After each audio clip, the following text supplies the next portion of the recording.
Psychology facts about human behavior that will blow your mind. In ancient times, the vagina was often viewed with a mix of awe and fear. For example, in ancient Greece, the philosopher Aristotle believed that women's bodies, including their reproductive organs, were inferior to men's. This view persisted for centuries, influencing medical and societal attitudes towards female sexuality. Now, let's delve into some fascinating sexual facts about the vagina during intercourse. Did you know that the average length of a vagina is about 3 to 4 inches, but it can expand significantly when aroused? In fact, the vagina can increase in length by up to 200% during sexual arousal, accommodating penetration comfortably. Another intriguing fact is about vaginal lubrication. Lubrication is the body's natural way of preparing for intercourse, making the experience more comfortable and reducing friction. Interestingly, this process is influenced by both physical and psychological arousal, showcasing the intricate connection between the mind and body. Orgasm is another area worth exploring.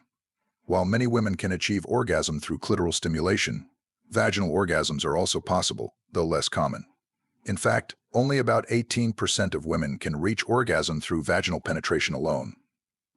This highlights the importance of understanding and exploring different types of stimulation to enhance sexual satisfaction. Additionally, the G-spot, a sensitive area inside the vagina, is often cited as a key to vaginal orgasms. Located about 2 to 3 inches inside the front wall of the vagina, stimulation of the G-spot can lead to intense pleasure for many women. During the Middle Ages, the vagina and female sexuality were often shrouded in secrecy and shame.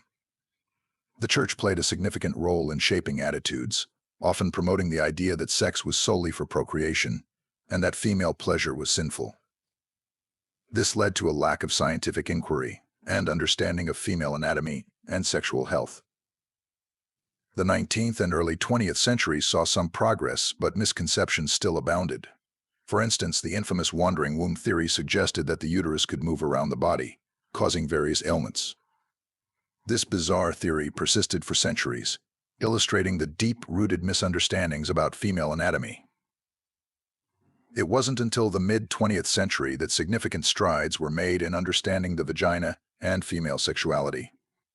The pioneering work of researchers like Alfred Kinsey, Masters and Johnson, and Helen Singer Kaplan brought scientific rigor to the study of human sexuality, challenging long-held myths and providing a more accurate understanding of female sexual health.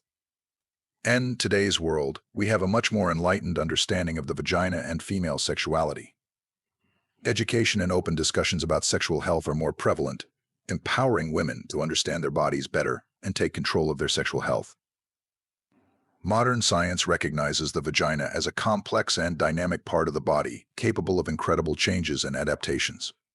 We now understand the importance of the pelvic floor muscles in sexual health, childbirth, and overall well-being. Strengthening these muscles through exercises like Kegels can improve sexual function and satisfaction. Psychologically, understanding and embracing one's sexual health can lead to greater confidence and empowerment. Women are encouraged to explore their bodies, communicate their needs with partners, and seek medical advice when necessary. This shift towards openness and education is crucial for breaking down the taboos and stigmas that have historically surrounded female sexuality. The vagina has a naturally acidic environment, with a pH level between 3.8 and 4.5.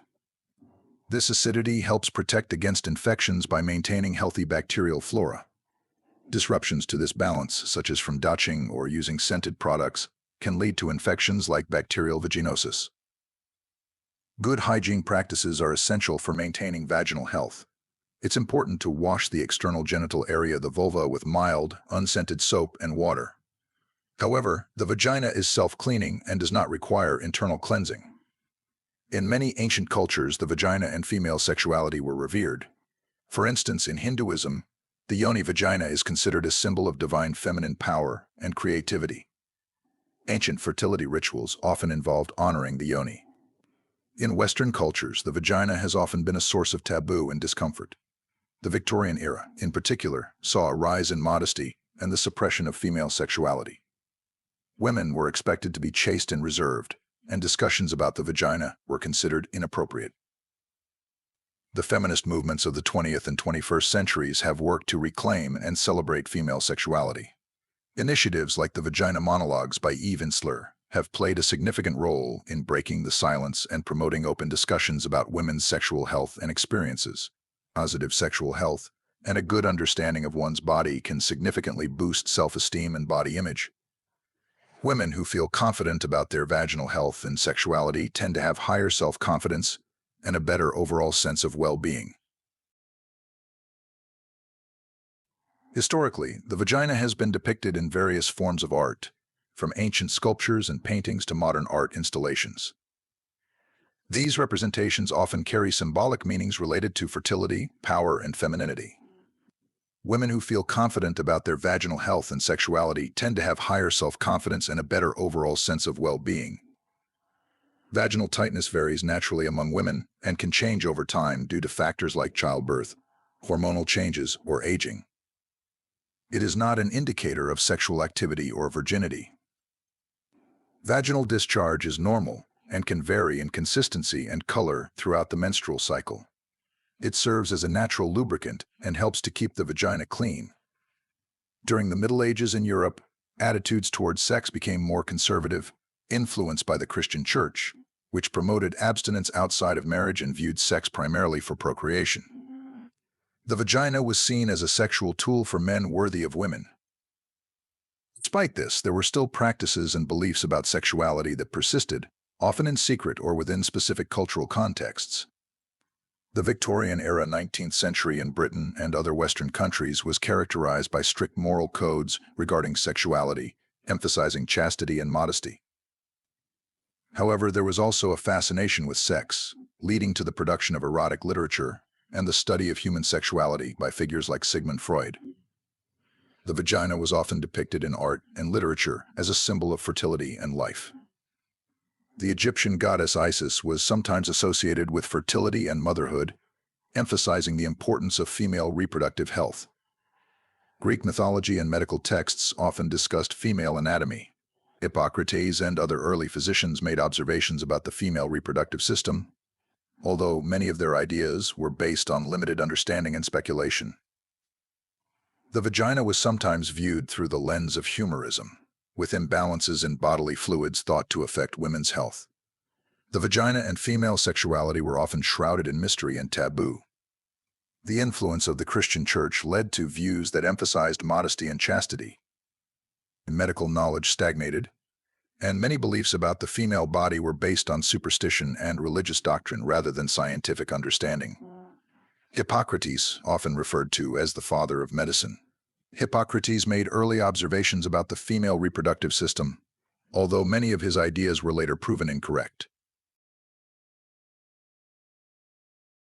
The world's largest recorded vagina. Anna Swan, a Scottish woman born in 1846, is known for having the largest recorded vagina. Anna was a giantess, standing at 7 feet 11 inches tall. Due to her exceptional size, her pelvic measurements were correspondingly large. Her vagina, when measured after her death, was found to be nearly twice the size of an average woman's. This is a rare and unique instance that highlights the incredible diversity in human anatomy. Like, comment, and subscribe for more from the wisdom of psychology.